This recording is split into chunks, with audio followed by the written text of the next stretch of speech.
don't know me, but I am one of those 0.01 percenters that you hear about and read about, and I am by any reasonable definition a plutocrat. And tonight, what I would like to do is speak directly to other plutocrats, to my people, because it feels like it's time for us all to have a chat. Like most plutocrats, I too am a proud and unapologetic capitalist. I have founded, co-founded, or funded over 30 companies across a range of industries. I was the first non-family investor in Amazon.com. I co-founded a company called The Quantive that we sold to Microsoft for $6.4 billion. My friends and I, we own a bank. I tell you this, unbelievable, right? I tell you this to show that my life is like most plutocrats.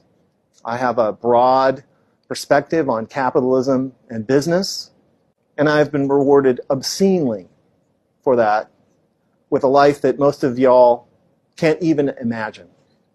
Multiple homes, a yacht, my own plane, etc., etc., etc. But let's be honest, I am not the smartest person you've ever met. I am certainly not the hardest working. I was a mediocre student. I'm not technical at all. I can't write a word of code.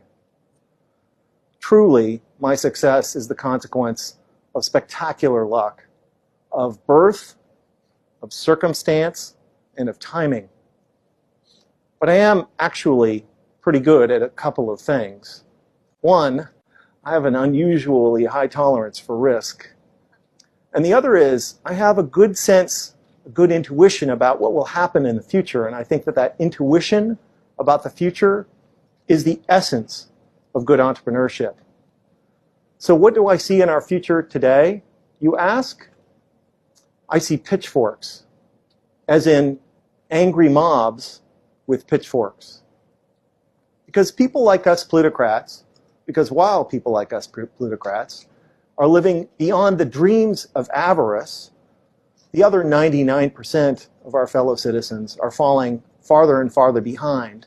In 1980, the top 1% of Americans shared about 8% of national wealth, while the bottom 50% of Americans shared 18%. 30 years later, today, the top 1% shares over 20% of national wealth, while the bottom 50% of Americans share 12 or 13. If the trend continues, the top 1% will share over 30% of national wealth in another 30 years, while the bottom 50% of Americans will share just 6.